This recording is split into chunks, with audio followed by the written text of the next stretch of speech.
Hmm. Good evening. Good evening, sir. In fact, good evening, Jai Bhim, to all Jai of Bhim. you. Uh, so today I am very happy and I am privileged that Pops has invited me in such a good and interesting topic on Dalit movement, Dalit ideology, and the present issues and the challenges. Okay sir fine अच्छा सब Audible है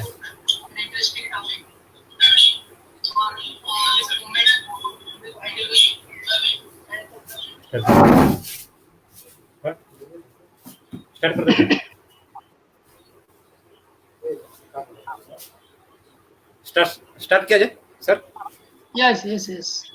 okay Yes, sir please. Thank you so much sir start करो continue करिए live है कर दो continue करिए live है हाँ जय Bhim sir here BAPSA Jai Shivji Bhim. organizing a here Bapsa Shivji organizing a series of lecture.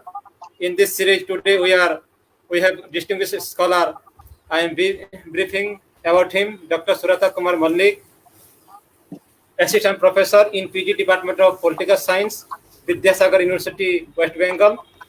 He did his MA MPhil in Political Science from JNU and obtained his PhD from Vidyasagar University. He has published 3 books and 18 research papers in different national and international books, journals, including Sage and Springer. He has presented more than 40 national and international conference seminars, including Imperial College, London, UK, Lincoln University, Kuala Lumpur, Malaysia, and Dubai. He has organized UGC and NHRC sponsored 5 national and international conferences, seminar. His research interest area are tribal politics and issues, Dalit identity, politics and issues, Indian political thought, philosophy, and political theory. Under his supervision, 12 MPhil scholars have already awarded their degree. He is also awarded the best paper award in the international seminar at Lincoln University, Kuala Lumpur, and Malaysia. Recently, his book on land alienation and politics of tribal exploitation is published from Springer, and co-edited book on ancient and medieval Indian thought is also published by Sage this year. Here today topic is very interesting, and his topic is Dalit ideology and movement in colonial and post-colonial India, present issues and challenges. Without taking time, I would request Dr. Surat Kumar Malik sir, please enlighten us. Oh, well, thank you, Pradhani Wag, for your Welcome, sir. such a beautiful introduction. Actually, I Thank am you so much. fortunate with you, and I think this lecture is going live on Facebook. So, Yes, sir. without taking much time, we should start. And as Pradhani has announced my topic, today's topic is Dalit ideology and movement.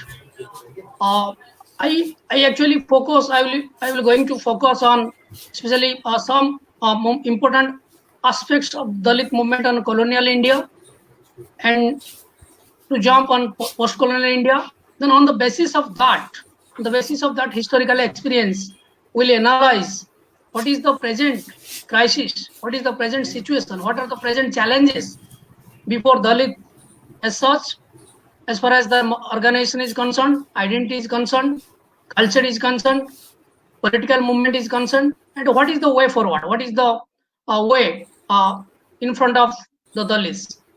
So in my lecture, I have segregated it into 4 parts. 4 parts. In the first part, I will I will describe. I will define what it means actually when we're talking about the Bahujan, when we're talking about Dalit. Actually, it's a confused category for most of the rural people in India, and they confused with this because there is lot of confusing category. There is scheduled caste, there is scheduled tribe. These are the government parlance they have used, and it was started in 1935 Government of India Act. And there is also the category as, some in rural India, it's still there. The category is Harijan. The term Gandhi used in his Harijan Patrika, but Dalit intellectuals, Dalit civil societies, they are hesitant to use this term because it became derogatory, it becomes subversive. Don't want to use this term Harijan, because Harijan, it means the child of God, or who have no father and mothers. So the question is here, if Dalits, if untouchables, if so-called Avarnas are the child of God, so what about the Savarnas? What about the upper caste? Are they child of any demon or devil? So there is subversive in the term. So Dalit intellectuals, Dalit civil society, Dalit scholars, they want to prefer the term Dalits or Bahujan, rather than using this Gandhian, category called Harijan. So in the first part of my lecture, I will focus on this, what it mean in Dalit, what it mean actually Bahujan, and also focusing on some light on history, how this term has categorically arrived at, and the present context, what are the connotations, what are the meaning actually it specifies when we are talking about Bahujan or Dalit. The second part of my lecture will focus on some important Dalit movements. There are so many movements in colonial India: political, social, religious, reformist movements, and the list is so long. So we'll pick up some important movements, and we'll rather not historically or chronologically, we'll describe it, we'll analyze the movement, and we want to learn from history the what we have learned. Actually, what is the problem right now in post-independence India or after independence? We have not done, as far as Dalits have concerned, they have not done much things. Actually, they have, they are eclipsed by the shadows of the colonial and post-colonial movement.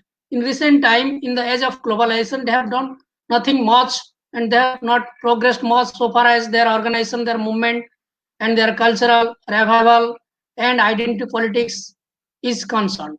So the second part of my lecture will focus on that, that is the movement and ideology formation, that is the deconstruction of history, you can say, deconstruction of mainstream history, deconstruction of the elite version of history on colonial India, and focusing on some of the important Dalit movements and ideology construction. The third part of my lecture will focus on, again, some of the important movements, political movements, especially on post-colonial India. Basically, after post-Ambedkar, we can say post-Ambedkar, what are the impact of Ambedkar on Dalit politics, what are the movement in post-colonial India. And in the last part, I will say some present issues, what are the challenges before the Dalit community as such. So what is the way forward, what is the suggestions, what can be done. So this briefly I have briefed my phases of my lecture. Let me start from the first part of my lecture, that is what we mean. What do we mean when you use the term Dalit or Bahujan?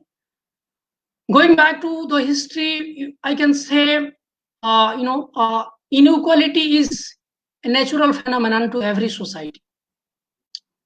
But what is the strange thing is that in Indian context, it is not the natural equality, it is the man-made equality. Sorry, inequality.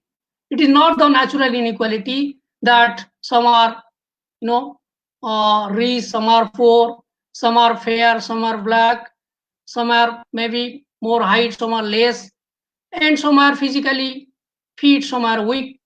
It's not that kind of inequality. Quoting from Ambedkar said, in Indian context, it's very strange that the elite section, the dominant section, they have deliberately created the graded inequality in the name of God, in the name of Dharma Shastras, and sanctified by Dharma Shastras the caste system, the very caste system which divided the society into four for watertight, you can say watertight segregated Varna system, that is, Brahmin, Kshatriya, Vaishya and Shudra. And what is the legitimacy? They hegemonized, they legalized, they sanctified it through Dharma Shastras, through Bhagavad Gita, and through the Rig Veda of Purusha Sukta, chapter 10, as Ambedkar has referred. And also in Bhagavad Gita, there is, I have read some part of Sanskrit also, the Chaturvarnam Maya Kritam. So that is the very essence that they have written. Some elite section of this society, so-called Brahmins or upper caste, they have in earlier period, in ancient India, they have only access to education, that is Vedic education and Sanskrit language.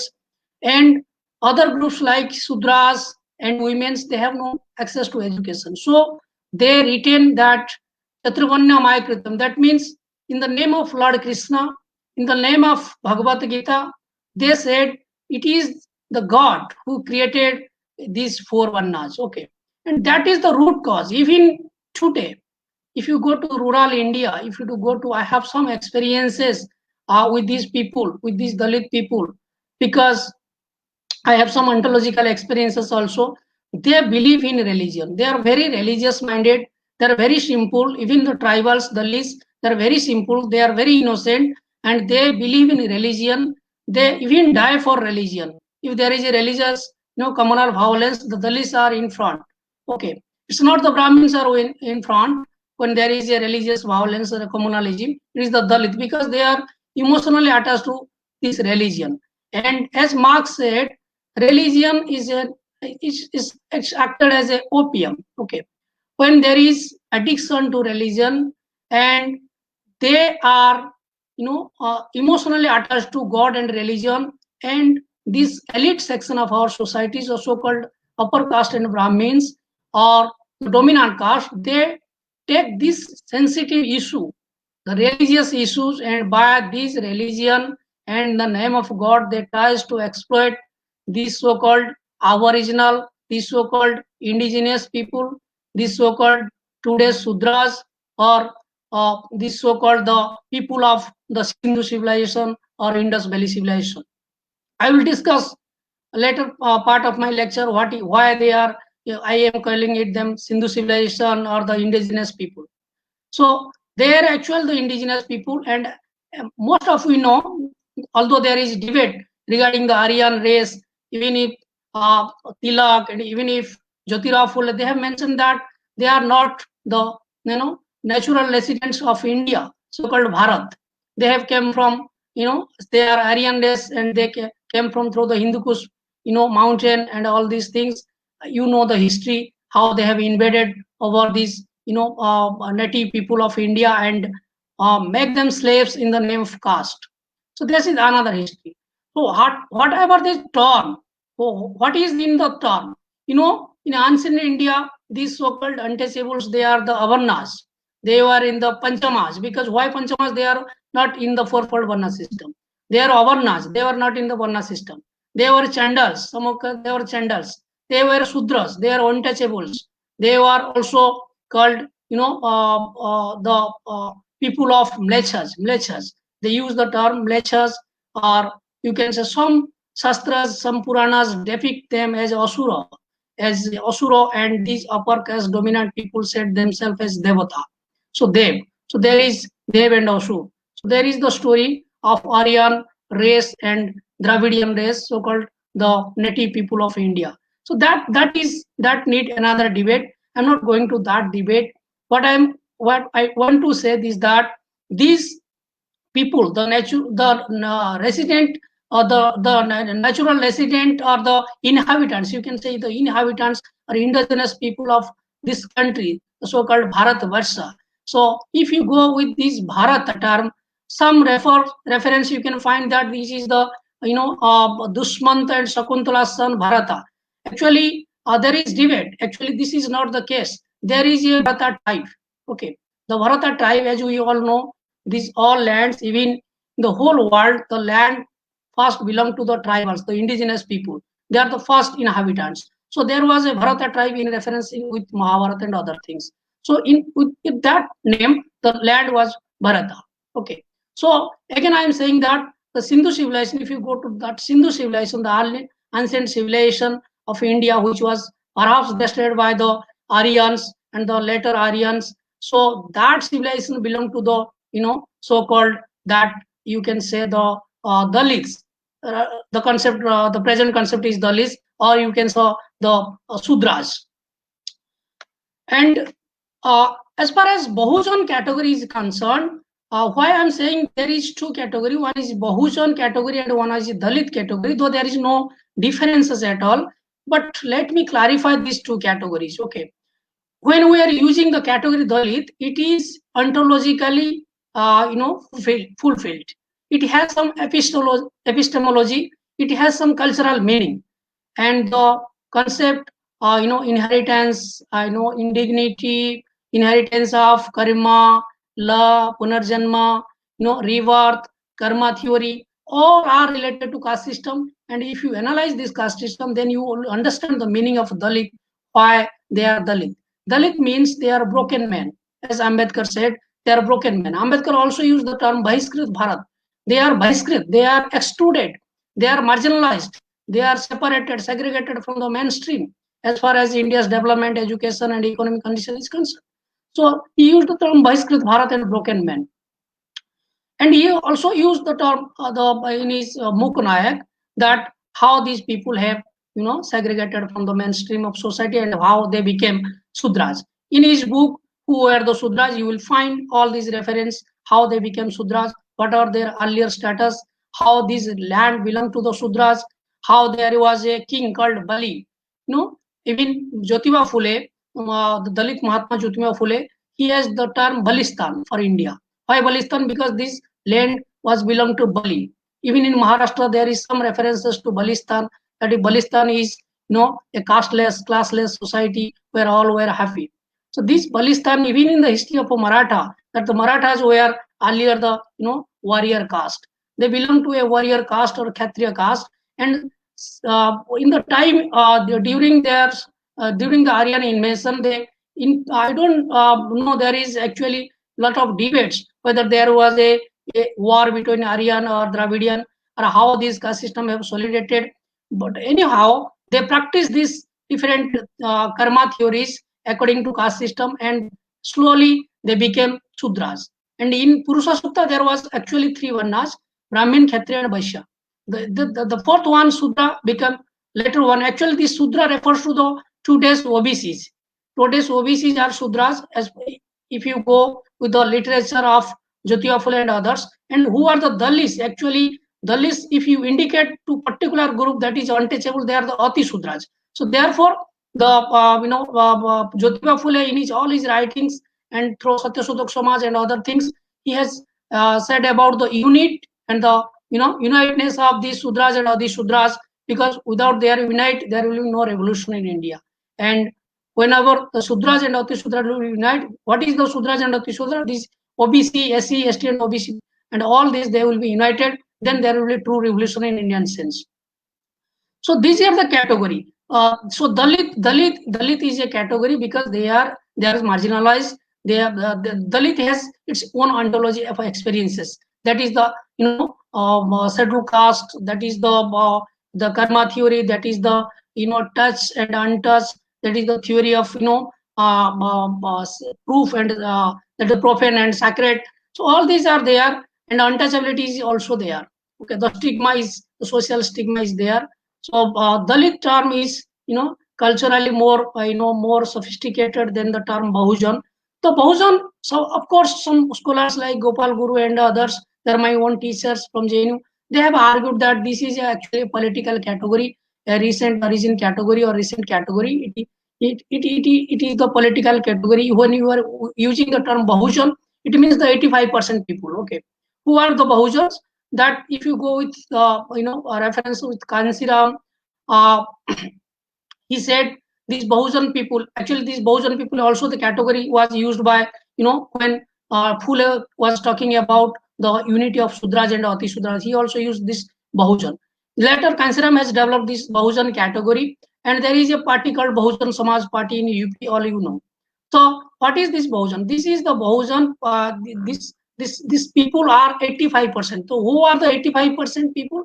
That includes the SCs, so-called scheduled caste, STs, so-called scheduled tribes, which are in government parlance, so-called the OBCs, other backward classes, and also the minorities. So these people include 85%. And Kansiram beautifully has given an example of this. They have chosen, even the BSP party has chosen the animal elephant. Why they chosen the animal elephant? Because it's large size and it's docile. So Dalit people, the 85% people who are excluded, actually like the elephant. They are very docile, and you see, the elephant is so large, so powerful, so mighty, but it was controlled by a single man who is very, very little, but it control. How it control the elephant? By sensitizing his head. So there is a point of sensitization, and that called Mahut, that the rider who sensitized through a iron rod, that he controls the elephant. So what is the sensitization point? If these marginal sections are the elephant, so the sensitization point of his religion, of his dharma shastras. Okay, these dharma shastras, these religions, and this caste system, this provides the structure of, you can say, in Althusser sense, that is the ideological apparatus. Okay, or in Gramscian sense, you can say this preaches hegemony of dominant culture. Okay, so what these peoples need, actually they need an alternative culture, an alternative identity, and a organized movement, leadership, and we will discuss in the later part of my lecture. So these are the categories. Even Kansiram has used the symbol of a pen. What is about the pen? The lower part of the pen, that is 85% actually works. It right, and the upper part, that is the cap, where the company's designation, that is it belongs to this company or that company. And where the pen is in our pocket, no one sees this 85% who is actually working for the society, toiling masses.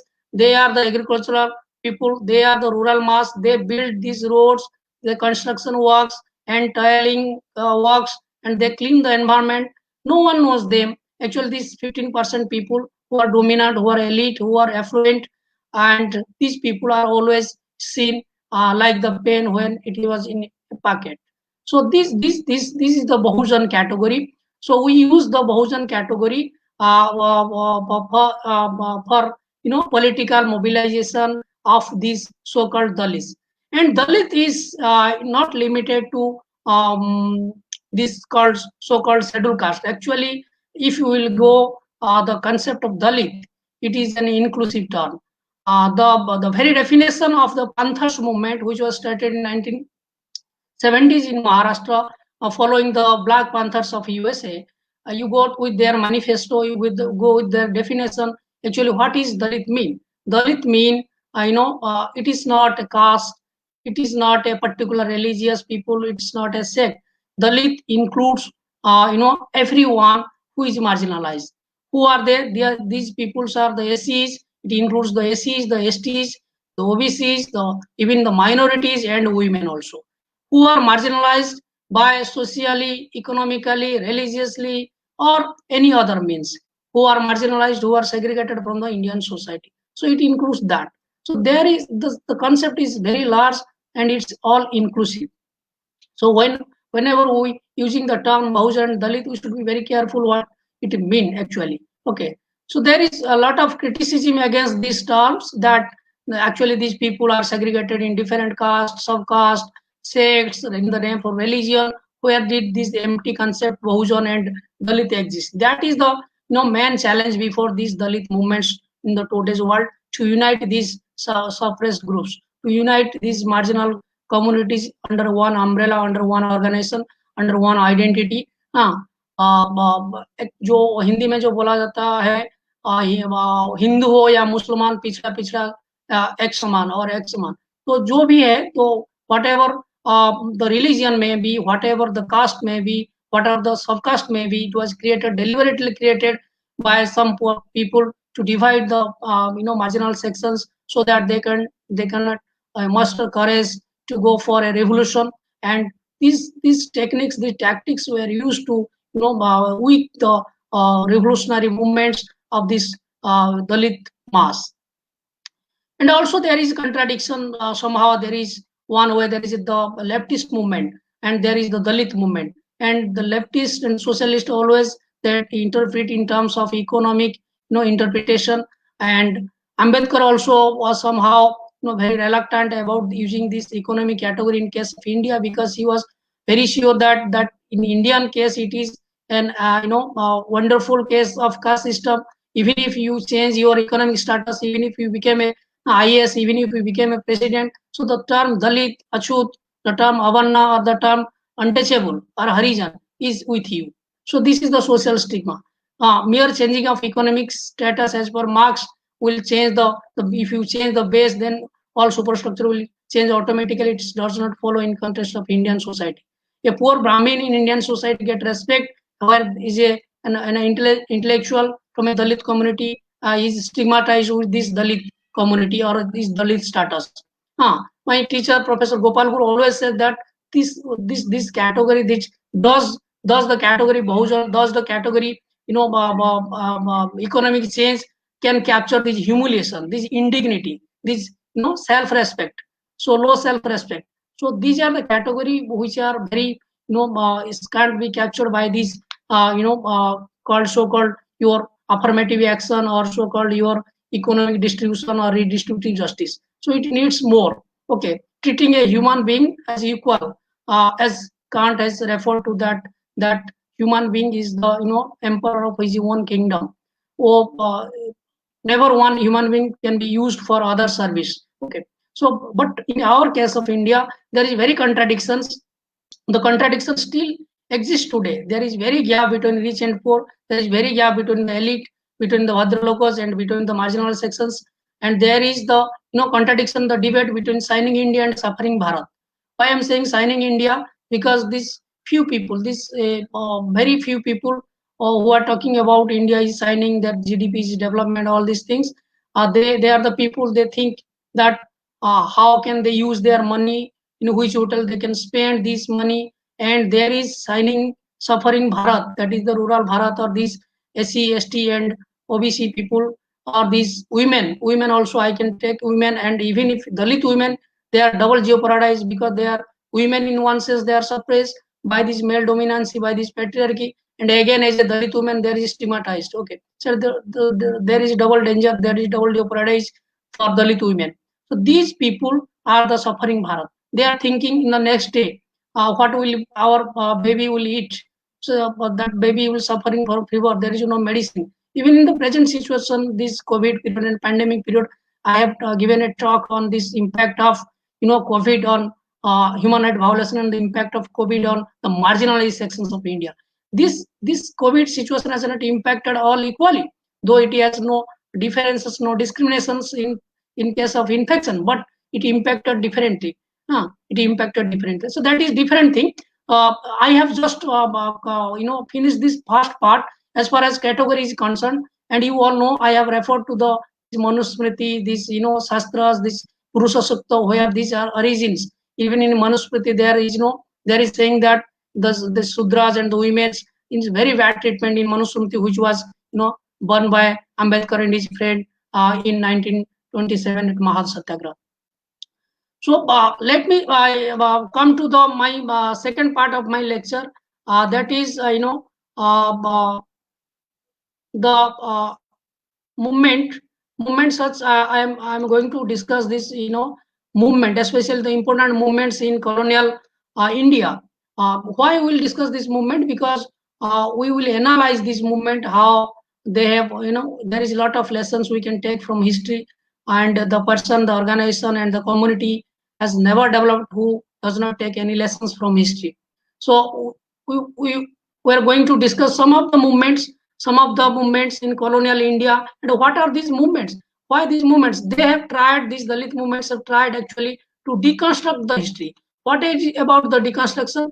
I will say that the postmodernist, Foucault, Derrida, they are saying about the deconstruction. What is deconstruction?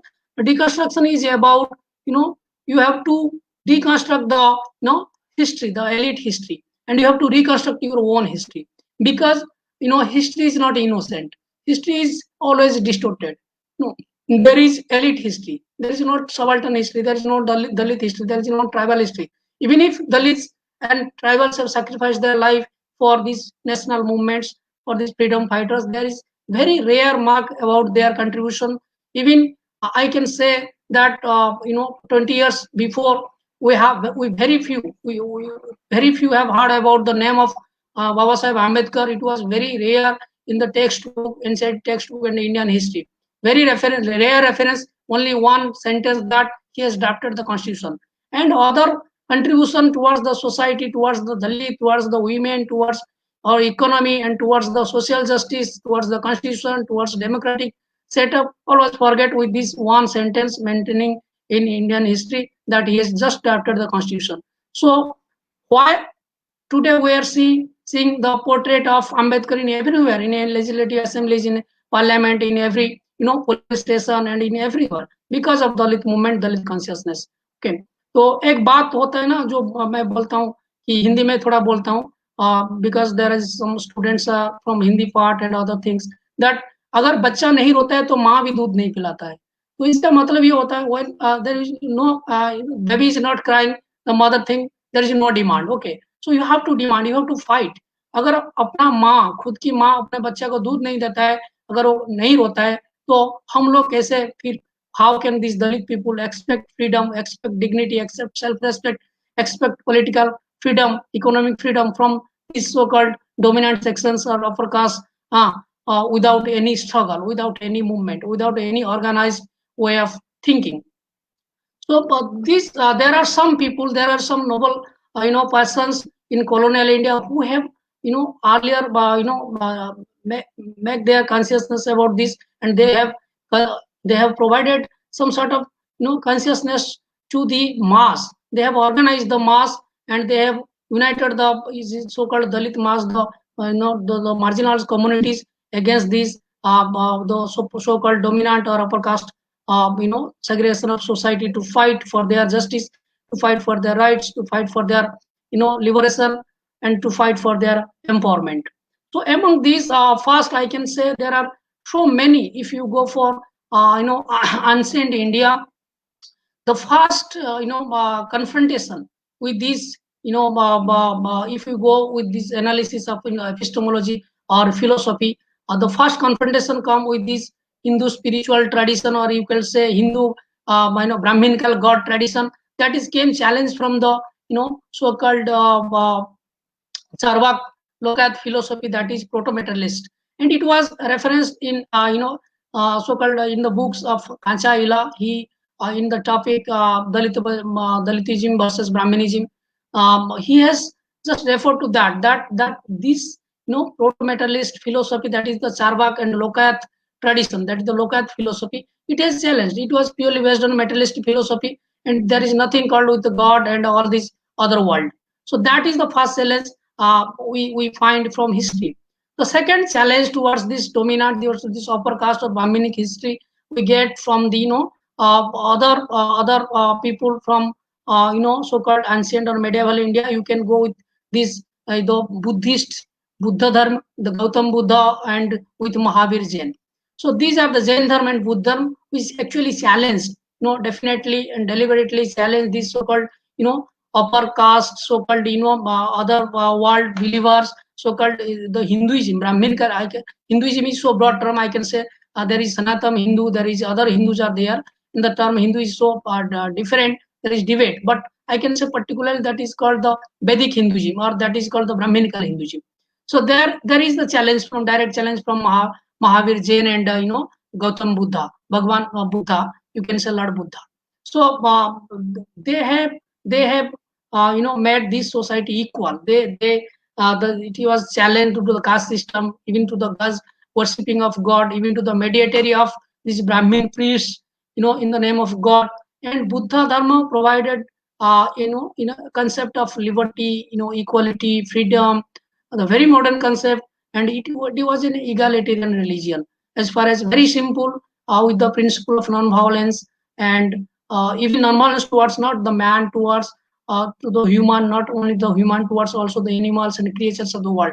So this religion Actually, Ambedkar later, attracted towards Buddhism, and he also showed the way to convert to Buddhism when he tried his best to reform Hinduism and he failed.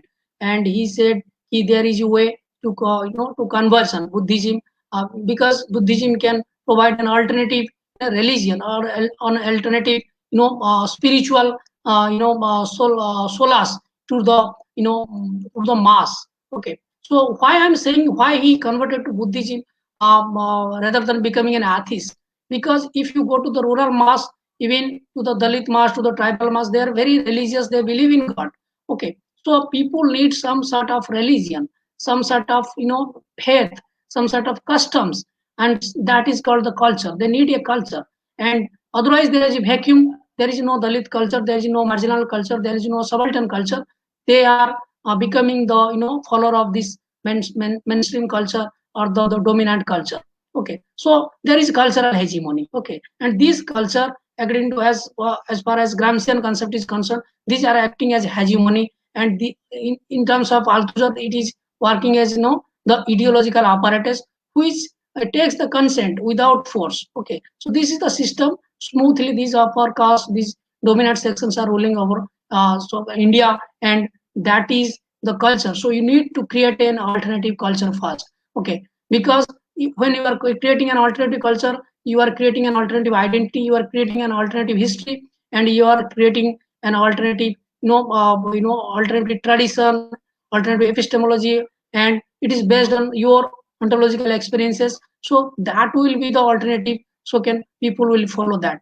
Otherwise they will follow these so-called traditions, so-called religious scriptures, which was very much available in the door to door in the rural India and other things, which there is. I actually I am not an atheist, but what I want to say that in the name of God, some people have taken as a contractor or a mediator. That through these people you have to approach God. But in Buddhism, that was not the case. You can approach even if there is a liberation. There is no God in Buddhism, but you can attain liberation. You can attain nirvana, you can attain kaivalya, you can attain moksha through your own way of worship, through your own prayer, through your own meditation. So and this Brahminical Hinduism made this very much they have created everything. They have created the society, they have degraded the society, they have degraded these marginal communities to their very bad and pathetic situation due to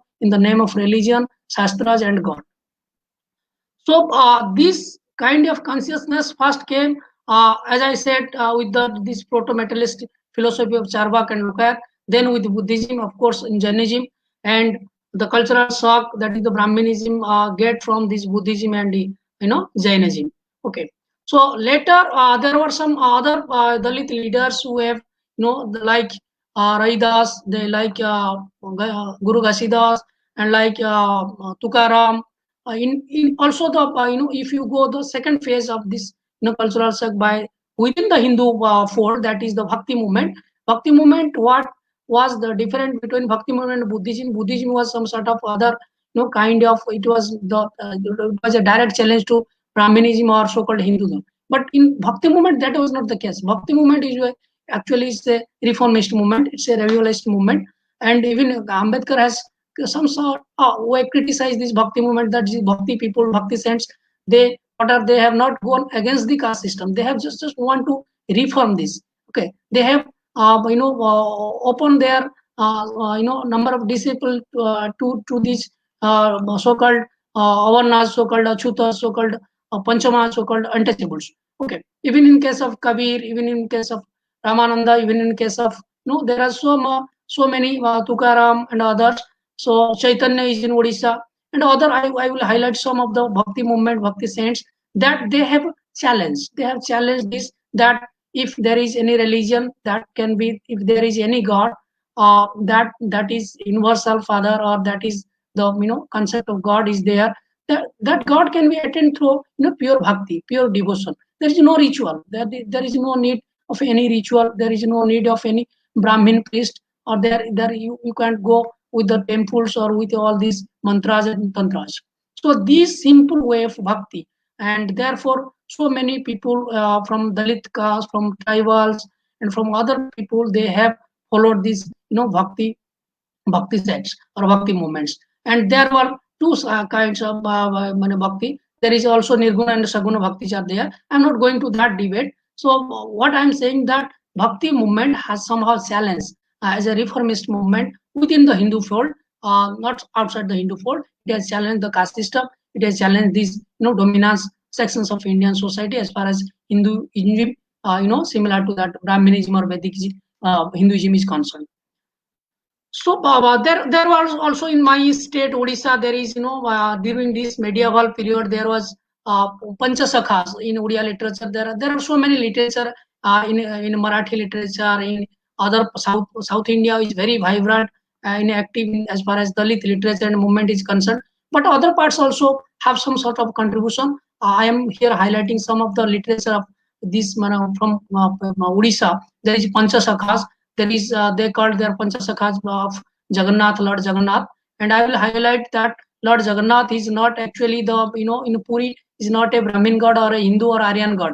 Actually, there is reference that Lord Jagannath was worshipped earlier in by the Saura tribe, that is the Saura tribe, and it was stolen by these Hindu people, Hindu king, and it was declared as a state deity and worshipped in in Puri Jagannath temple. And there was a lot of attempt by these Dalit and Adivasi people to enter the Hindu Jagannath temple earlier in the leadership with the leadership of Mahima Dharma and Mahima Dharmi, and they were deported. They were forcefully arrested by the so-called Panda Brahmanis. Okay, even Gandhi has attempted with some Dalits to enter Jagannath temple, and he was not allowed in 1934. And that is the case because when I in my work in my MPhil I done an work on temple entry movement in Odisha, and it was a recent case 2005 to 8. It is in the case of Kendrapada district. There was a temple, Jagannath temple called Keradagada. There people were not allowed. I will later highlight that case. And when I interviewed that people that why you want to go to that temple, because they said ki Jagannath is our our god. Why will not enter? And they were right in their sense, and also the High Court permitted them that every Hindu has the right to enter temple. Why I am saying that why temple is need? Because Ambedkar himself initiated that Kalaram temple entry, and later he said that it's a temple entry. I don't actually want to temple entry because I want it initial stage because I want to energize. I want to mobilize the Dalits, and otherwise in the name of religion or temple entry they will not mobilize because the simple innocent rural Dalit tribal mass, they understand only religion and God. Okay. So the critical things like economic distribution, inequality, politics, identity politics, they will never understand. They will understand the simple mobilization, and that's why Ambedkar initiated that Kalaram temple entry in 1930. And before that, Ambedkar also initiated that Mahar Satyagraha. I will tell you later. So let me first say that after this Ravidas and Sant Tukaram and there's Ghasidas, Guru Ghasidas, and others are there. The third phase come with this so-called Mahatma Jyotiba Phule. Jyotiba Phule in Maharashtra, because the Maratha people and these they are very warrior people. They have a rich traditions. Even they are the Kshatriyas. Some literature said that they are the Kshatriyas. Even the Maharashtra, as some people have, some Dalit scholar has referred that actually the Maharashtra, the term came from the Mahar. This is the Mahar by which the concept Maharashtra is concerned, or the state name Maharashtra is from Mahar, the Mahar community. So it testifies that they are the earlier inhabitants of that land. Okay. Even in my Odisha, in case of Odisha, it is Odisha by the that is the tribal, that is the one tribe that is called Odra tribe. So that state is a tribal state, that is the Odra tribe state. Okay. And this this Brahminism, these Aryans, they are the race, they came from other sides of India. So that is the story. So Jyotiba Phule first time deconstructed this Brahminic theory, and he said this is the Balistan, this is the land of Bali, and the reference is that who is Bali? There is mythological history in India that Bali was there is Diti and Aditi, and from whom the Asura, so-called Asura, actually Asuras were the Sudras, the earlier people, and they called Asuras by this so-called upper caste, and they called themselves as Deva and or Devata. They come from this Diti and Aditi, and the Bali was the Asura king, that is the Sudra king. He was very powerful and he was a very good ruler, and he was promised to give some land, some three land of land to that the so-called Lord Baman, that is the avatar of Lord Vishnu in the mythology of Hinduism. That in a very tricky way, in a very tactical way, in a very very cunning way, they claim this land from Bali. So this is the reference Jyotiba Phule is made, that this is the Balistan. This is the Balistan. Actually, this land belongs to the original inhabitants, that is the tribals and Sudras of this today's India. So this land belongs to them. So there is nothing that they have very inferior, that we are feeling very inferiority. I found some people they're in Dalit caste, they are hiding their titles and they're hiding their caste because they feel very inferior. There is nothing to feel very inferior, because they are made they are forced to such a situation. They are not by birth, or they are not by their karma. There is karma theory that Dalits are due to their karma in lower caste. There is nothing called this. So they are forced by some elite section to such a pathetic condition, and they should be proud that they are Dalits, they are tribals, because they are the toiling masses. They are the actual masses who feed this country. They are the actual masses who construct these roads. They are the actual masses who toils, who cleans this environment. So they have a lot of contributions. They are not like the parasitic so-called elite class, or they are the they have done very manual labor, and in our country there is very gap between manual and mental labor. So we give status to the people who do mental labor. Otherwise, we have not given any status to the manual labor. So there is the mentality. So there is no inferiority in that being a Dalit or being a tribal, there is no inferiority. That Phule first encouraged these people, that these Sudras, so-called today's that categories, I can say that is the OBC. He used the term Sudra because Phule was the first Sudra. He was actually from the gardener caste, from a Mali caste, which was enlisted as OBC today. So he was the first Sudra, and he said, for whenever the Sudras and Atisudras will be not united, so there will be no possibility for revolution, and these people will suffer in the hand of this upper caste. He has first, I can say he was the reformer. He was a great social reformer. Syllabus has not highlighted about Jyotiba Phule, about Ambedkar, and thanks to some Dalit intellectuals, some scholars, and thanks to Ambedkar for constitution and for affirmative action, that some people are getting chance for education, and they are in universities and colleges. They are framing syllabus where Jyotiba Phule, Birsa Munda, and that Ambedkar and Periyar, they are today's in syllabus. Earlier they were not there, because the syllabus was framed by these so-called Dronacharyas. Why I am saying Dronacharyas? Because I am also emphasizing this Dronacharya of Mahabharata, who was the Ekalabya, the Adivasi student, the Dalit, the so-called tribal student was denied education, that denied the Kshatriya Vidya, that is the Yuddha Vidya, that denied that education, and he became a great a great veer, a great warrior. And later Dronacharya found him, and he in the name of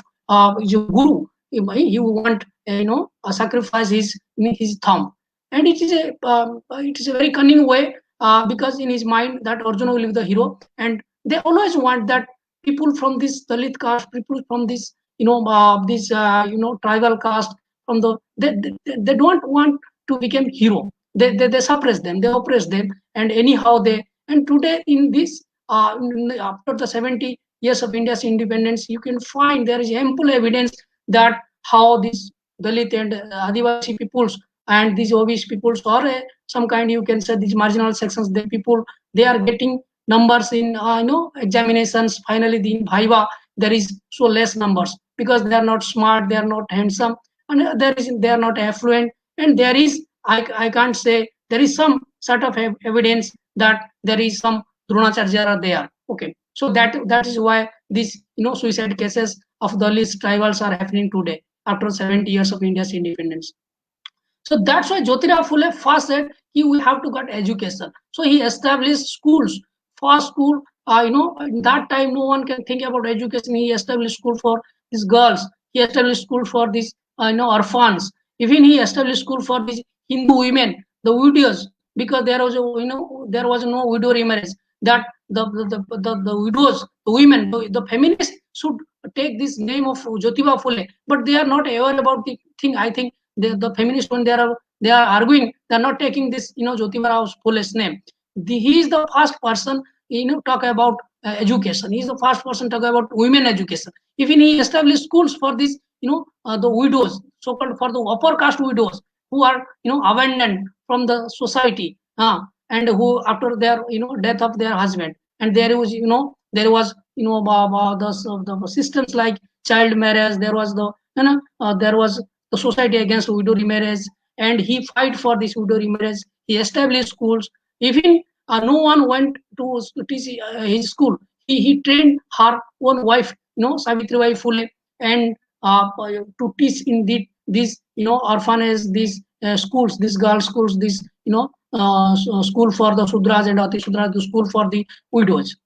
And for that reason, he was ostracized. Jyotiba Phule and his wife Savitribai Phule, they were the great reformers, social reformers, and educationists of India, and they were ostracized. They are criticized. They with these higher caste people in different ways, and it's natural. We know that who in that time, in that case, when there is very much caste system in society, and these people have struggled so much. So in comparison to them, actually what these Dalit people are today is doing. So why I'm telling you the history, because they have, in that situation, they have do these things. But after 70 years of India's independence, after all this, somehow Dalits are empowered now, though the large section of Dalits are still remain marginalized. They are not getting today 2 meals per day. But these people should do much more than these people like Jyotiba Phule and Ambedkar. Okay, so we have to take lessons. These Dalit people have to take lessons learn from the history.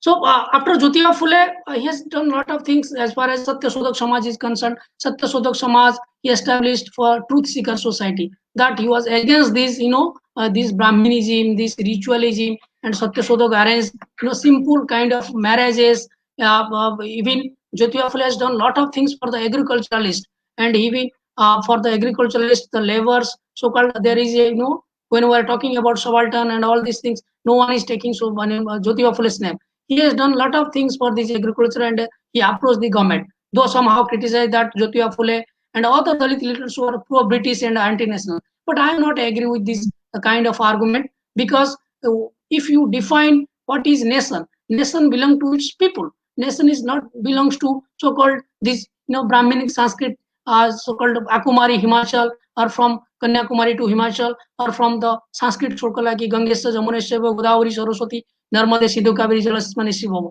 So this kind of empty nation doesn't belong. Actually, nation belongs to its people. When there is 85%, there is 90% people are marginal. When there is so gap, and when there is their needs reform, their needs polity, their needs social reform, they are untouchable. Even they are less than the treating them as less than the animals. Even people can go with their dogs, not with the untouchables. That was the condition in ancient and medieval India. So these people has tried so best through this Satyasodhak Samaj.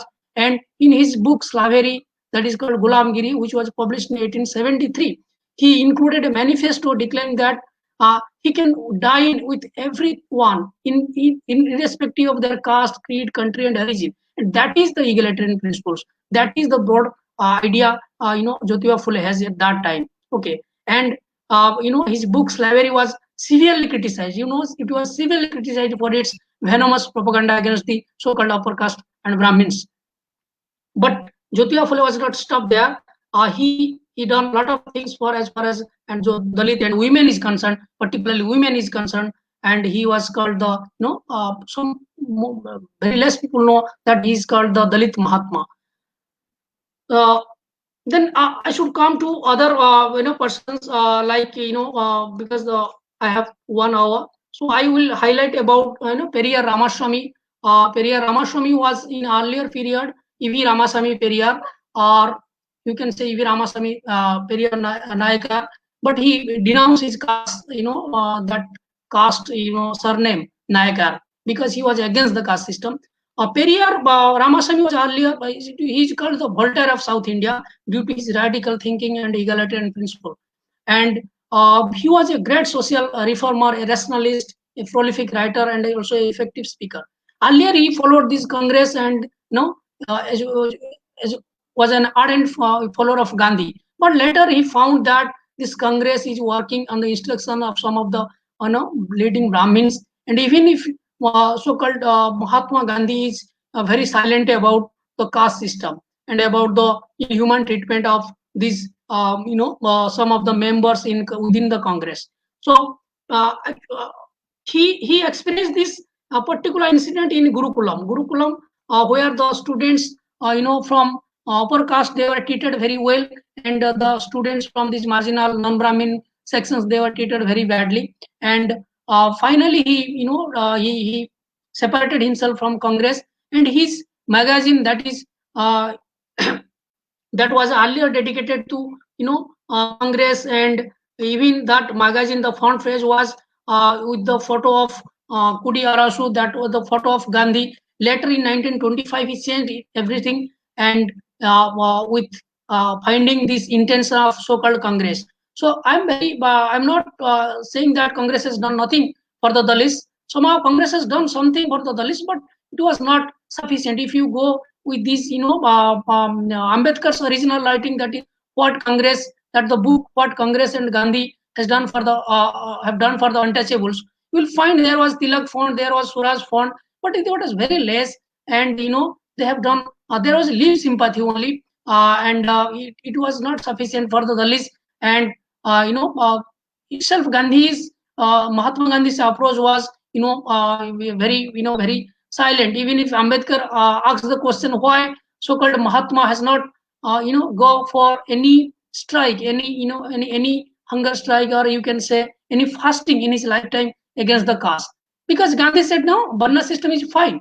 There is problem with this untouchability. There is problem with this untouchability, Achut. But Varna system is fine. It is based on labor. But Ambedkar's argument, if you go with Ambedkar's book Annihilation of Caste, it was published in 1936. Actually, it was a speech prepared for the Jatpat Todak Mandal of Lahore, where Ambedkar was chosen as the president to speak, and that was cancelled because this after reading this script of Ambedkar, this organizer has said that now there is some sort of the religious minded Hindu will take violence as far as you should modify, you should edit your content. But Ambedkar said, I will not edit any comma or any single sentence.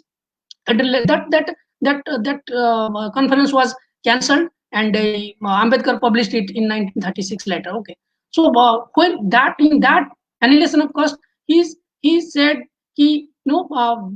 this leave sympathy will not work. Okay, you have to annihilate caste, because because caste is in your blood and in your face. Okay, you can't go without caste. Before your birth, you are determined by a caste, and you have nothing to do with your caste. Okay, and you can accept that caste, and you have no role over that caste. You can't change it, even if your economic status, even if you are an intellectual. Even in case of Ambedkar, what happened? He did not get a house for rent in Maharashtra, in Mumbai. He changed his name, and he get home in for a rent. That was the condition, and other humiliation were there from his childhood. You all knows, but that's why Ambedkar said you have to annihilate the caste. Okay, but approach of Gandhi was not that. Gandhian approach was that Varna system, the very root of caste system is fine. And he said there is nothing problem with the Varna system. It is only the division of labor. But Ambedkar's argument was that no, it is not only the division of labor. It is the division of laborer. It is the division of laborer in the name of labor, and there is no mobility. Dalit can't go for other other profession. There is no mobility in profession. And without the mobility of profession, how can a nation develop? How can a nation develop if there is jatis, there is so-called, if the Brahmins will not touch the untouchables, if the upper caste will treat so badly with the untouchables, so badly with the Dalits, how can we form a nation? How can we go against the British? So that is the case.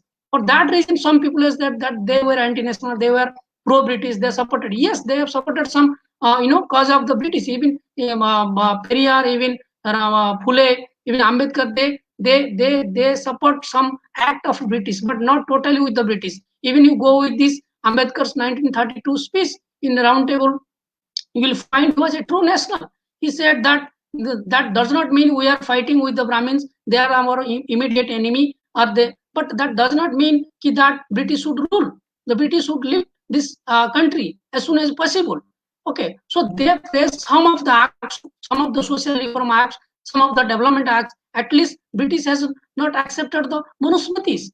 Ambedkar and Phule, whatever they argue, that British were good in one sense, that at least they have not accepted these Manusmritis. There is a modern law. They have allowed this, so-called Mahar people, so-called Dalit people to their regiment, to their army, and they have get the material status for Dalits. They have opened some civil rights, some social equal rights during the Mahal Satyagraha. That Mahad tank was allowed by the British, that everyone has the right to take water. But when Ambedkar go and with 2,000 Dalit people in 1937 March 20, but that was very reactionary from the upper caste, and they beat these peoples, and some of the Dalits, they take shelter within the Muslim houses. So that was the case.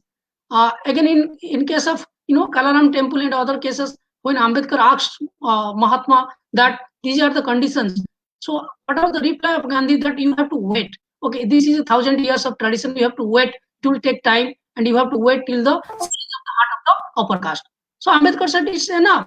1,000 of years my people have waited, and they are tortured. I can't wait.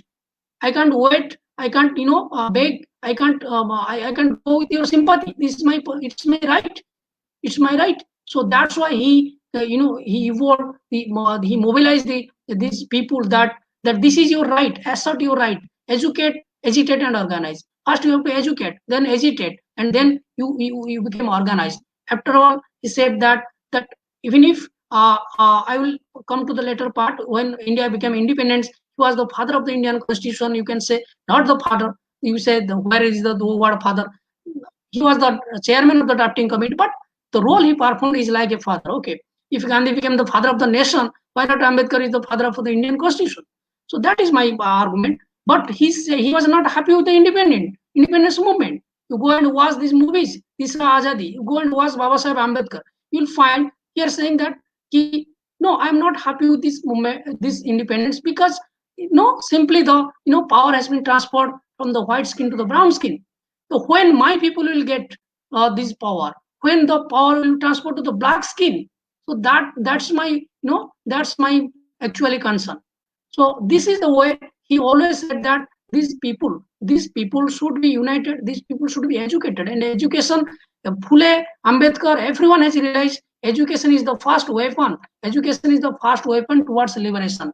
So education, without education, and so-called Hindu Dharma, so-called Vedic Dharma, so-called Veda, they for 1,000 years they made this system of education, Sanskrit education, away from these Sudras, from women's. Okay, there is a reference to how I am a lot of respect. So I belong to Hinduism, and I respect Lord Rama, and I also some of my family members worship. But there is a reference in Gail Ombedd's book, Dalit Bhishan. There is the reference that there is a chapter on Sambhuk scars, and Sita and Sambhuk scars. So you go there, that Sambhuk was a Sudra. He was practicing this Veda, and there was no allowed to study Veda for the Sudras. And with the order of this Vaishishta, the Rama has is the Raja, the king. He has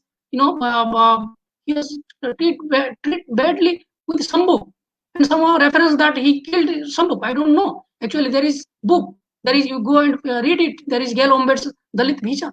So that was the problem, that Vedas and the Sanskrit language, that is called they called Deva Bhasha, were not allowed to women and the Sudras. Okay, so there will be adharma, there will be irreligious if these people will read. That is the tactics, that is the cunningness. These so-called elite people in society, they have some sort of responsibility to guide the other marginal sections, poor sections. But what happened in India, Ambedkar astonished that here in India, the educated sections, the elite section, the affluent section, the dominant section, they are deliberately that in a systematic, in a deliberate way, have created this society in fourfold Bhanna system. And there is so much, so much caste system, sub-caste system, and people are divided in name of religion and caste. So this is this society is degraded. And without vanishing, without abolishing this caste system, you can't progress, you can't build a nation, you can't go for the principle of liberty, fraternity. Forget about fraternity, there is no fraternity. And he talked about that we need fraternity to build a nation, to fight with the British. So in this way, I can see he was a true nationalist. He want to reform the society so that we can unitely fight with the British. So Jyotiba Phule and Periyar and Ambedkar, they even Periyar case, there is Justice Party and also self-respect movement, self-respect for these non-Brahmins. He started the non-Brahmin movement because in Tamil Nadu the Brahmins were very dominant in every section, and that's why he started this Justice Party and self-respect movement. I'm not going to the detail of these movements, self-respect movement in 1916 or Justice Party in 1916. Later, these Justice Parties were turned as Dravida Kazhagam. Okay, and later it was became Dravida Munnetra Kazhagam, and that's the history of Tamil Nadu, and all you know. But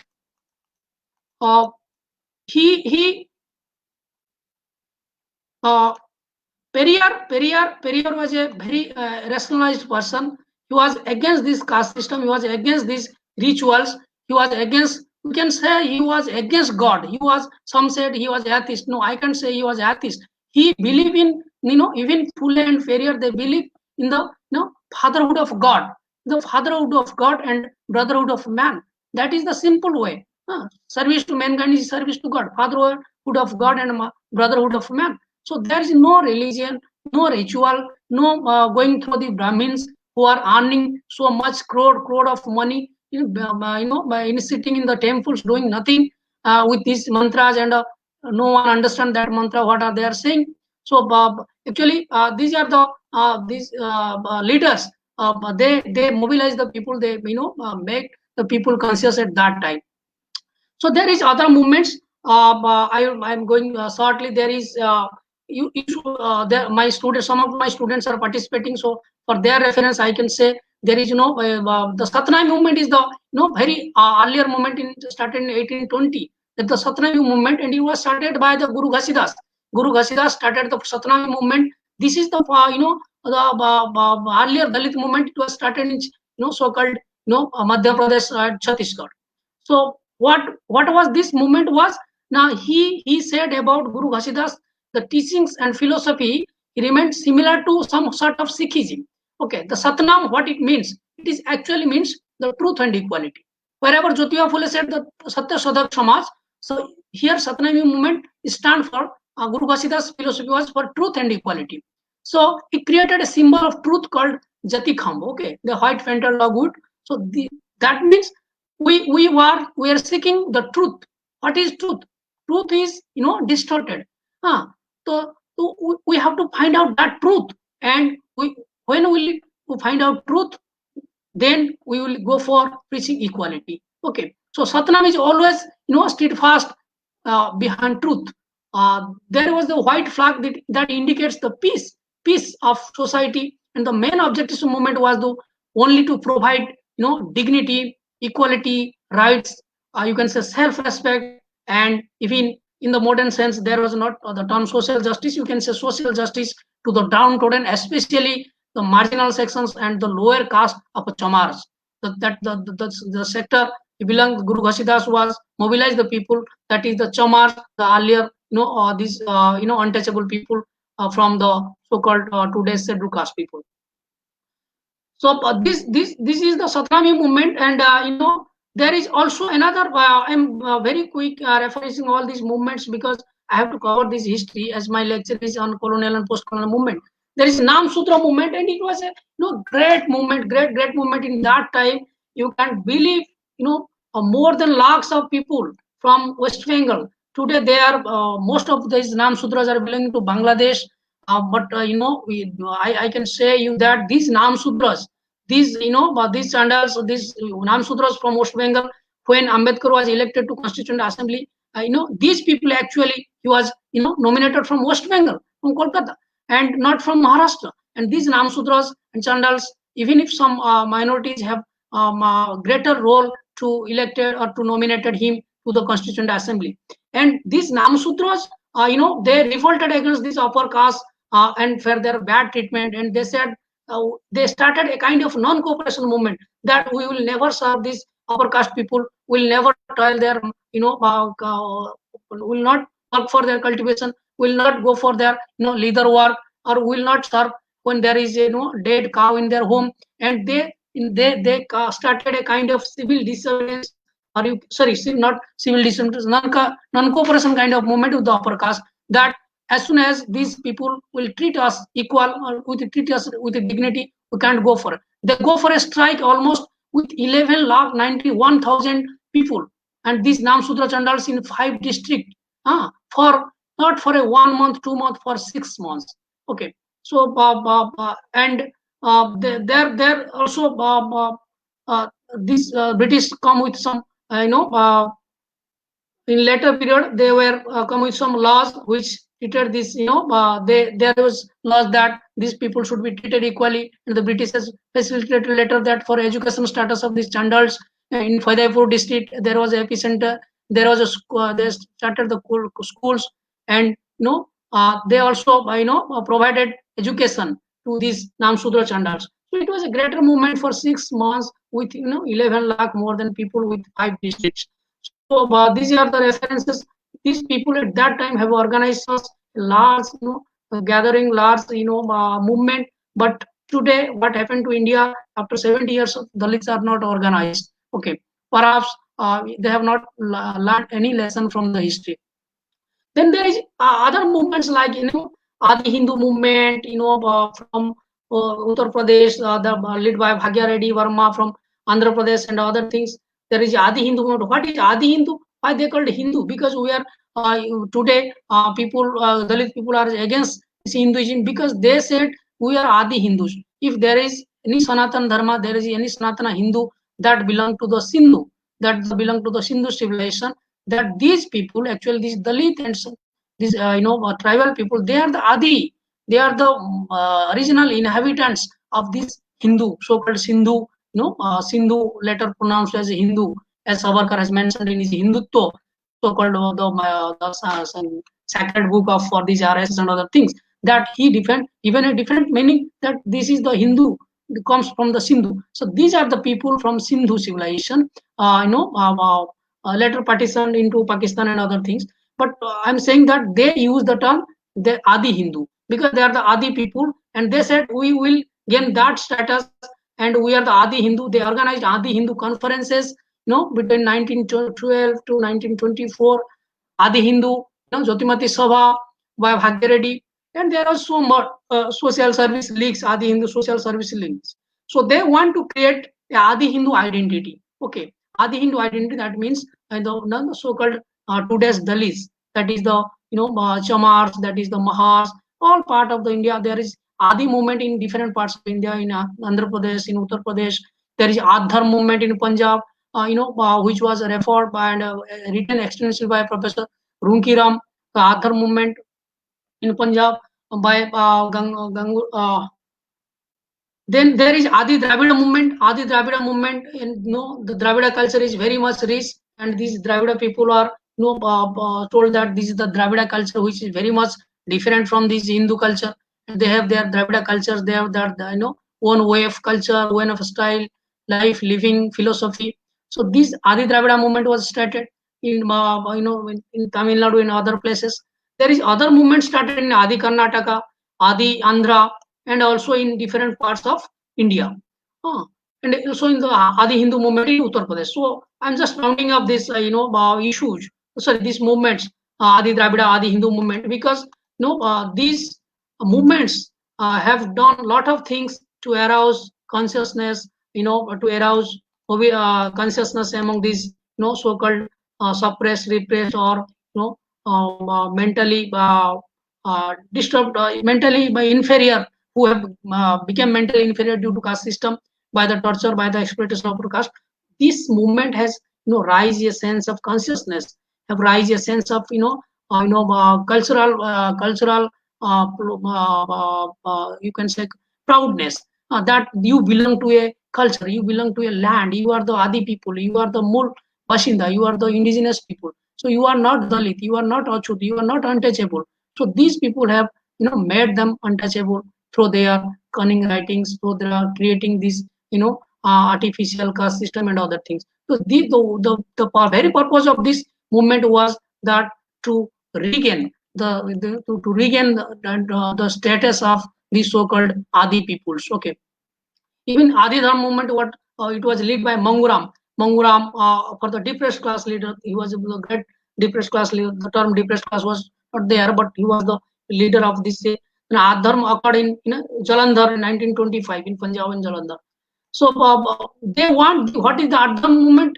The movement was independent from, has created a distinct identity for the untouchables, and it was separated from the identity of the Hindus, Sikhs, and Muslims. So this Adharm movement has created, Adharm was contemporary to Mahar movement of Maharashtra, led by B.R. Ambedkar. So I'm not going to that detail. I'm just highlighting some of the, Ambedkar's, people that Ambedkar has initiated this Mahad Satyagraha. Why he initiated that? He want to assert his, civil and political rights to, take water from this Mahad Tank. And later he followed that the Kalaram temple. But what happened in Mahad Satyagraha, that I said always, that there is, counter from this upper caste and other things. And also very, a disturbing thing is that in Mahad, in Mahad and in Kalaram temple, what Ambedkar found is that some of these non-Brahmin people have also opposed to the so-called Dalits. That should not be expected from this marginal section society, but therefore Ambedkar became very conscious about the non-Brahmin movement, and some of the non-Brahmins, Ambedkar has highlighted that they oppose this, Mahad Satyagraha and this Kalaram temple entry. Not Kalaram temple entry, but Mahad Satyagraha. And Ambedkar has created this, the brigade, the Maratha brigade. Then he has also created the Bahiskar Hitakarin Sabha and the Samata Sainik Dal for the protection of these, the present day, like the, you can say the Bhim Sena or the, Ambedkar Sena like kind of thing. He has created all these things for the, fight and for the fight of social justice and the protection of these, Dalits. The Samata Sainik Dal is called the Social Equality Corps. That means it stands for the equality, and it has a lot of contribution towards as far as Dalit liberation and empowerment is concerned. Then the last episode came in colonial India, that is the large temple entry movements, and here comes the role of Congress and Gandhi. Here what they realized after these 1932 debate round table, that they realized, the Congress and especially Gandhi realized, that these Dalit people under the leadership of Ambedkar, they are going to separate from this Hindu community. So that will divide Hindu society, or who will say, first, I don't know the actual purpose, as Ambedkar mentions in somehow, that they thought that who will serve these upper caste people if the Dalits will leave, if the untouchables will leave. So that's why they initiated these reform movements. Congress has started this Harijan Sevak Sangha, Harijan Seva, and Gandhi started this Harijan Patrika. When there is a movement, there is a debate in 1932, and that the round table debate that Ambedkar has asked for the separate constituencies for these Dalit people, because in 1905 it was already given to the minorities, and Gandhi said this is communal award, and Gandhi go for fasting in Aravadajal, and on part of Congress and Gandhi, Madan Mohan has signed a pact with Gandhi, that in the condition that Dalit people will, that so-called caste people will given double seats, as in the August of, sorry, as in the so-called given by the British. So at that condition, Ambedkar was a very liberal. Ambedkar was a very democratic. He just consented, and that so-called today's Hindu society remain united. So this is and after that the Congress has initiated some, even Ambedkar After Kalaram temple entry, he stopped this temple entry movement, and he said that we don't need any temple, we need school. And I just initiated the temple entry because I want to arouse, I want to mobilize these Dalit people, and to realize them what is their positions, why they are in the part of Hindu religion, even if the religion is not treating them as beast, or forget about the status of human being. So that's why I initiated, and he written a letter to. In his letter, we find that actually his purpose was to start the Kalaram temple entertainment, to initiate, to arouse consciousness among these people. Actually, he said, I don't need any temple entry movement, because being a part of Hindu society, the Dalit will never gain anything, or going to temple they don't get anything which they have denied for 1,000 years. I want education for them, I want school for them, I want modern rights and civil and political rights for them.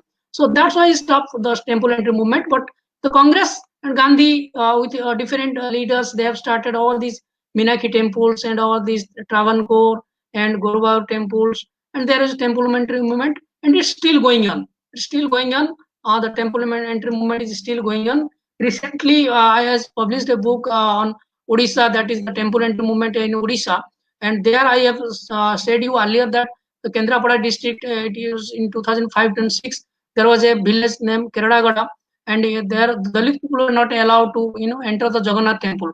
Though the main Puri Jagannath temple is allowing Dalits, but this local temple is not allowing. So they attempted, and there is they are beaten by this upper caste, and there is a Gram Panchayat to fine, and some Malik advocate Malik is filed a case with the High Court, and the High Court ordered that every Hindu has a right to enter the temple, and they enter. There is a violence from upper caste, and finally what happened, there is a consensus with both the parties, and Dalits were forced to consent that iron grill was erected before the entering of the temple, that no one will enter the temple other than the priest. Okay, so what when I interviewed these Dalit people, why you agreed, actually you have threatened to convert to Buddhism, but they said we don't want to convert to Buddhism. Why will convert to Buddhism? Because there is religious sentiment with Hindu. They have for 1,000 years, for 100 years, they are worshipping Hindu gods, whatever may be, and there is their faith. So there is their sentiment. So at the moment, I understand their sentiment. So I said, why you agreed to this iron grill instead of going into the temple, the sanctum sanctorum, the Garbhagya. They said the upper caste also will not allowed to go with the temple, under the temple. So that's why we also not allowed. It is equality now. And when I interviewed the upper caste, why you agreed to this kind of this erecting gate and don't allowing the Dalits, they said that even if we will not go to the temple, we don't allow to this these untouchables, these so-called Harijans, to impure our God. So this is their version of this. So this debate is still continuing, and even there is some temples, as you know, from Sabarimala temple, they are not allowing the women. And there are a lot of examples, ample of evidence that this debate is still going on, whether temple is movement is very essential, or if you are a part of Hinduism, there is Article 25, 28. You are a part of Hinduism, you can profess, preach it, and propagate. You can worship. You have a faith. So if they are not allowed, then why will they stay with the Hindu religion? Okay, and they are not converting towards other religion, because there is that in caste system you are getting this reservation as Dalit, and if you convert to the other religions, you are not eligible to this affirmative action or reservation. You can say affirmative action for positive discourse. So that is another fear, and there is some rules in different states like Odisha and other states, that you have to go with this collector process, that you have to file a application 2 months before this collector to to convert to other religion. But in my personal opinion, converting to other religion is not a solution at all. Even if you are converting, you are not beyond this Dalit stigma. So that will not lead to much empowerment to the Dalit, and it will disturb some Dalit masses, because they are totally they are within this Hindu structure, within these rituals, and otherwise providing the alternative culture, alternative religion, alternative tradition, alternative customs. How these rural mass they will live in, because they live with customs, they live with beliefs, they live with this faith. So conversion is not a optimate choice. Ambedkar has shown the way you can convert if but there is the problem is too much, the exploitation is too much. There is a way you can go for Buddhist religion. There is other options in front of Ambedkar. There is Christianity. There is converting to Islam. They have approached, but Ambedkar choose Buddhism because he see that Buddhism is a very egalitarian religion. There is very simplicity. There is non-violence, ahimsa, and this is the best religion as far as Dalit faith is concerned, and that's why he chose Buddhism. So that is a later debate. So this movement, temple movement, still continues. Okay, so these are the movements in colonial India. But after that, let's start some political movements. As far as Ambedkar is concerned, Ambedkar said that I need no political rights, I need civil rights, I don't need any temple entry, I don't need to go for this reform of Hinduism. Enough is enough. So Ambedkar established this ILP, Independent Labour Party for the political movement, and then he also started the All India Scheduled Caste Federation, All India Scheduled Caste Federation for mobilization of Dalits and other things, and it somehow made the political consciousness of the Dalits during the colonial period. Yeah, there was a lot of consciousness as far as Dalit consciousness is concerned, due to Ambedkar, due to Phule, due to Periyar, due to other leaders, and due to these different movements, these enlisted movement like Adi Hindu, Adi Dharma, Adi Andhra, Adi Karnataka, and all these things. These movements are highlighted in different parts, though they were very very small and sporadic movements, but they all about they have raised, they have aroused, they have begin a consciousness among the Dalit masses as far as so-called Brahminism and so-called Dharma, Hindu Dharma and caste system is concerned. May I continue for some? How much time you left? Yes, sir. You may take some time. How much time I can take? You may take 10 minutes. Okay. Let me give me 20 minutes. Okay. Okay. Give me 20 minutes. Okay. I'm just saying that in post-colonial India, what happened? That in colonial India, we have deconstructed the history. In post-colonial India, these leaders try to reconstructing their identity. Okay. Reconstructing identity through different political and social movements. And among that, the Republican Party that Ambedkar has established, that the All India Scheduled Caste Federation, these are the branches. These were the base upon which later this Panthers movement and others have started. Okay. The problem with this Panthers movement that there was a crisis of leadership. There was conflict, always conflict between Namdev Dasal and the other leaders. So so there is a conflict, and always there is a problem that and it has split this Panthers party, which was All India organization, and it was initially started for addressing Dalit. The Dalit, they were who were tortured by the upper caste, who were there is Dalit and scheduled caste, there is atrocities, and the atrocities upon the Dalit mass, upon the marginalized section. These Panthers, they have they have taken for granted. They have initiated all these Panthers movement to mitigate this and to provide justice to the Dalit masses. But the very problem was that it was an All India organization. It was very good in terms of arousing consciousness. But the problem was that as Professor Sudha Pai, he is my supervisor in MP from JNU. She has worked on a lot of work on Bahujan movement in Uttar Pradesh, Madhya Pradesh. She says that one thing is problem with Dalit movement is that every leader want to pose him as Junior Ambedkar. So that is the leadership crisis. So no one is among other, and they are always proposing. Everyone is posing as Junior Ambedkar. So that is the ego. There is crisis, and these upper caste, these dominant sections always want to bifurcate and always want to make different, make conflict. There is creating conflict among the leaders, and somehow Lord and somehow attracted these leaders to make a fraction within this group. So Dalit organization, Dalit movement, and Dalit leaders very conscious should not go with this trap. with this self-interest. So that is the important thing in this. I can say that is a leadership crisis. Okay. Then other things that in present days there is, I can say some about this.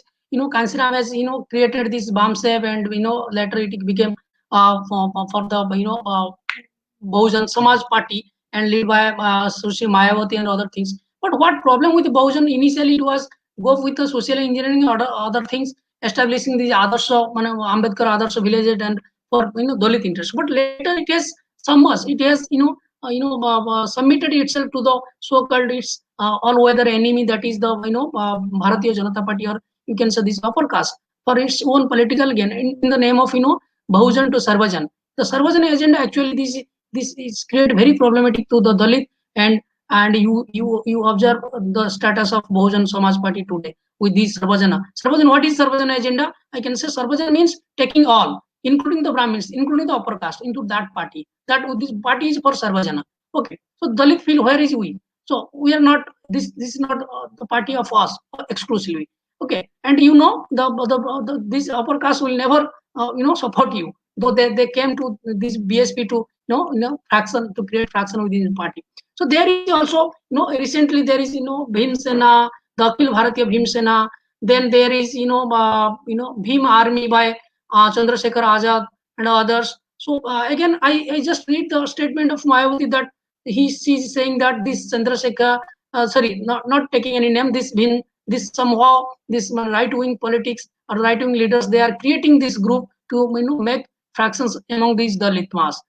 And the opposite, the other way, this Bhim Army, if you go with their ears, saying that BSP Bahujan Samaj Party has not fulfilled, has not satisfied the aspirations of Dalit as far as Dalit movement and its concerned. It is deviating itself from Ambedkar ideology and from movement.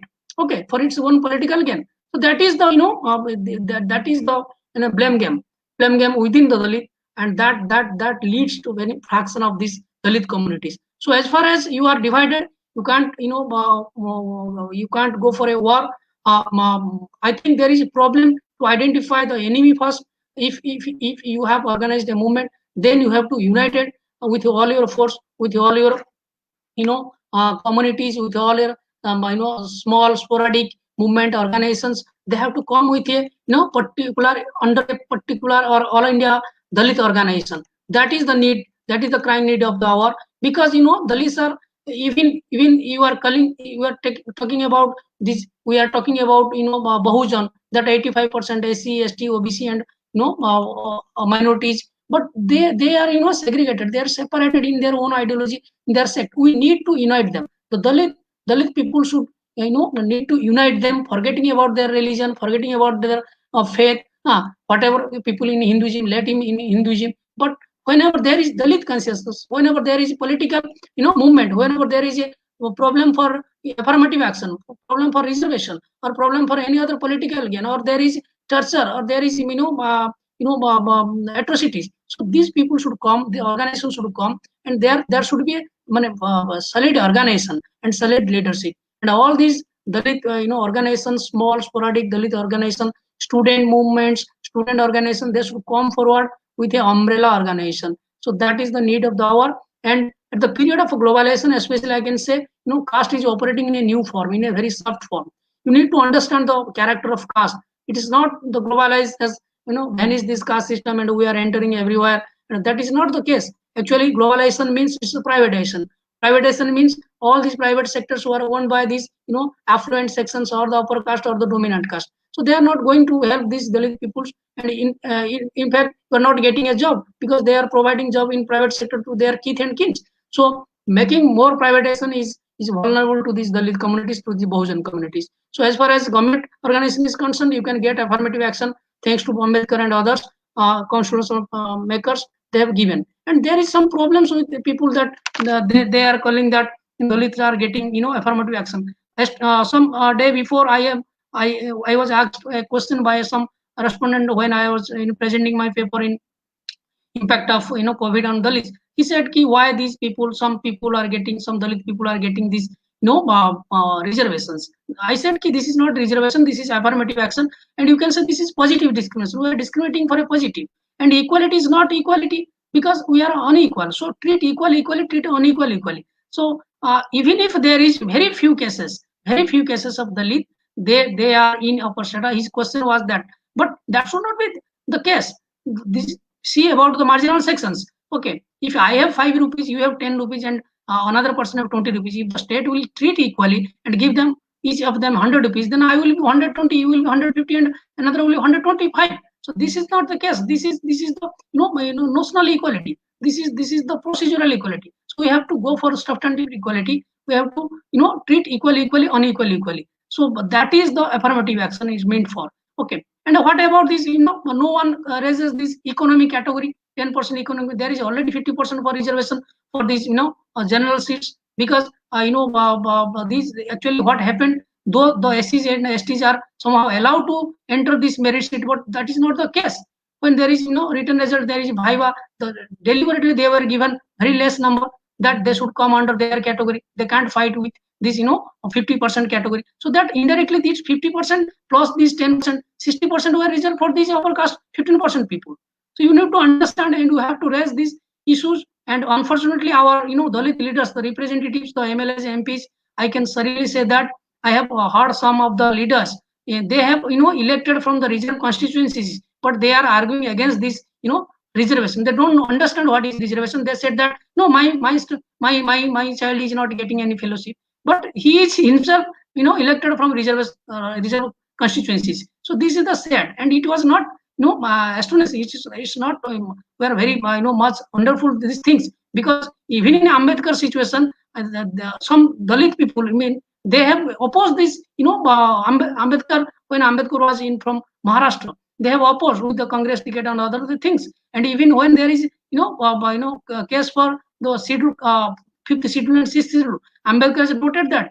Yeah, surprise to my surprise, this Dalit representative in the Constitutional Assembly, they oppose me that they don't need any reservation, they don't need any 5th schedule and 6th schedule.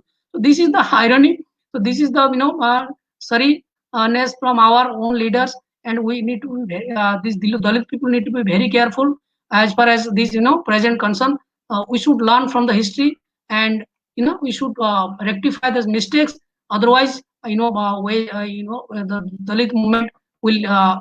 I can't see any future hope for this Dalit movement. And Dalit movement should be fight both in culturally, economically, socially in a different front. Okay, not only for political movements. You need a culture, you need a literature, you need a consciousness. And actually, these rural people are still unconscious, are still somehow, though they are educated, but they are they are in the name of caste, in the name of religion, and in the name of other parties' self-interest, they are fraction. These are the very challenge itself for the Dalit movement is concerned. Thank you for listening me patiently. I would for 5 minutes, if there is any observation or questions, I would like to discuss that for 5 minutes. Thank you.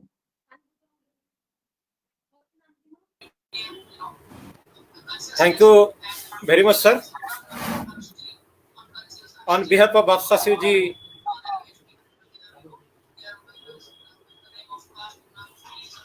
thank you very much, sir.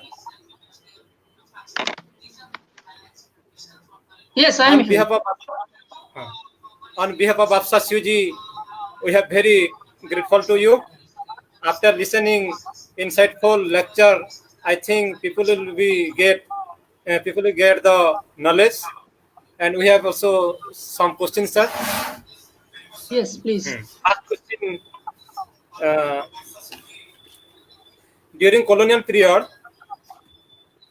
some social reformer from upper caste out to reform in Hindu religion, such as Raja Rammohn Roy, Kishore Chandra Vidyasagar, Kesavananda Sen, and Gandhi. But post-colonial India is silent on reform from upper caste people, except the then constitutional reform. Why? Yes. Yes, I just forget to mention that part. There was a lot of reform. I said that these people have initiated. That is reform, and you can say that is Hindu revivalist. rather Hindu revivalists, they want to revival the Hindu culture and they want to reform the Hinduism. Okay, actually they were not against the caste system. They were against untouchability and some other problems. They don't want to root out the caste system. And Ambedkar has mentioned these, so-called reformists are very much interested with their Hinduism. They want to Dalit to be in a Hindu with some sort of reforms, and that will not work. That will actually not solve the problem. Otherwise, you have to root out the caste system. And there is ample example he has given in annihilation of caste why there is need to root out the caste. Solving this temple entry and reforming this will not act. You have to destroy the Varnashram dharma and you have to destroy the caste system. Okay, mere lip sympathy and mere reform will not work. And in post-constitutional period, that is, we have not necessary right now this kind of reform. Okay, that was the condition of colonial India. What we need right now is the reform within the political sphere. As Ambedkar has mentioned, that we are in a country, we are in a paradox. Indian democracy in a paradox. We are getting political freedom, but we are lacked from economic and social freedom. Otherwise, social and economic freedom will be provided. This political freedom has no value at all. So he has provided, although he has not mentioned it in the fundamental rights, and the constitutional makers make it in a DPSP, Directive Principle of State Policy. And any state, any nation, it will be judged how far it has implemented its DPSP, which is about the social and economic democracy. Thank you. Another question, sir. Yes. After completed 75 years India independence, even also we are fighting for social justice, fundamental rights, self-dignity, human being, and other issues. There is also special safeguard according to Indian Constitution. Even also those person upper caste Savarna, RSS are not following and they are targeting to untouchables, marginal section. And another question is there is a special there is affirmative action policy in the present context. We all know that there is seat cut in higher education and other sectors, also in government, other important sectors to us. And there is government now. Present government is for implementing privatization, where other marginal section, those are who depressed section are not able to come to participate or taking their admission and get opportunity in this context. What is your opinion? Okay, the first question I think is not a question. It looks as observation. I said that after 70 years of India's independence, we remain. There is very much gap. There is suffering India, signing India and suffering Bharat, and the contradiction is becoming more and more. Okay, so that's why especially these marginal communities, the literate persons, civil society, intellectuals, they should act. They should take responsibility because they act as the fifth sphere of a democracy. Even if a government, even if a ruling party, what represents the ruling party? Ruling party is always represents the dominant culture, or you can say whatever you say. But there should be opposition. There should be opposition from both from the grassroots level as far as the people's representative from SCs, from STs, from OBCs. What are they doing within the parliament? Okay, why people have represented them? They should give their voice. They should oppose these things, whatever they are in the party. They should not, they should not sell their freedom there. After all, they are elected from a reserve constituencies, from a particular group, and they represent that marginal sections. They should oppose when there is a bill regarding parliament in privatization bill. There is a seat cut. There are other things, but in the police matter they should intervene. They should be united. I said there is. I'm sorry to say that they himself or herself who are elected from this constituency, they are against these kind of things. Any other things? Sir, one query, not a question. Many parts in India, there is so many socio-cultural movement like anti-liquor movement, tribal Dalit movement, self-respect, Bhakti movement, women movement, Bhudan movement, and others movement also. But while there is exceptional Dalit movement in many regions like West Bengal, Odisha, and other parts. We look from colonial to post-colonial period. And another one is there is touchables Dalits like Dhoba, Kaibarta, Beldar, Chandal, and others. They are allowed to participate in public programs like puja, naam, yajna, feast, and enter to temple. They are being to they know they are belong to scheduled caste, but they don't know or accept they are belong to scheduled caste. Even upper caste only know that those persons are belong to untouchable Dalits like Dao, Ganda, Khasi, Chamar. They are strictly prohibited from all these auspicious or public place. Even they are socially, politically, culturally, and educationally, these untouchables are being mobilized and even also coming to mainstream. Even also they are blocked in every sector by upper caste in West Bengal case, Odisha case. You know better. What is your opinion, sir? Asking the question about their different movements. Okay, when there is different kind of problems, there should be different movements. Okay, but what I want to say, there should be coherence. There should be support. If there is a women movement, Dalits should support that. If there is a minority movement, minority and Dalits should be support that. If it is for social justice, I'm not saying all kind of movement. There is also separatist movement. Okay, I'm not arguing for that, because our nation first, and Ambedkar has written this, in unity and integrity of India. So be conscious of that. I am not talking about this separatist movement or other thing movement. I am talking about if these movement are for freedom, for equality, for social justice, all the marginal communities should support that. Whatever may be the case, it may be the tribal movement, it may be the, I have worked with the tribal movement. The state has arrested all the tribals, but no one supported. Even in the civil society, the intellectuals, the other community, so no one supported.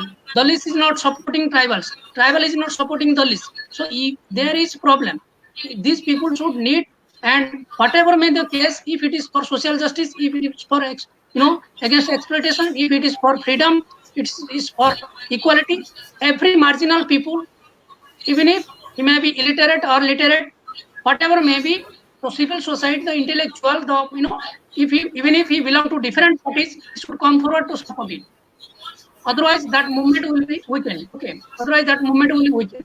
And for your second question regarding this, we should not take their caste names, because it is very derogatory to take these caste names. Okay, it's illegal, or in the front of law it is illegal.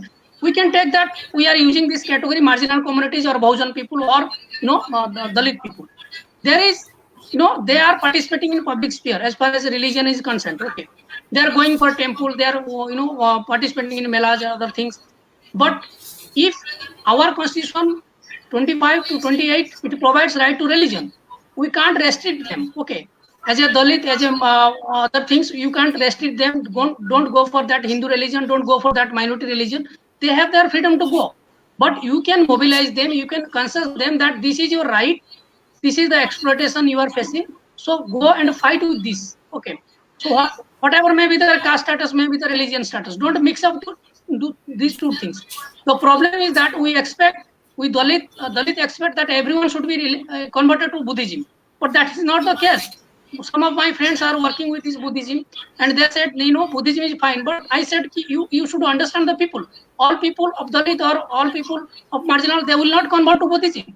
They have a faith in Hinduism or other religion, or in minorities or other religion. So let them in their religion. But as far as social justice is concerned, as far as exploitation, equality, freedom is concerned, every people should come forward.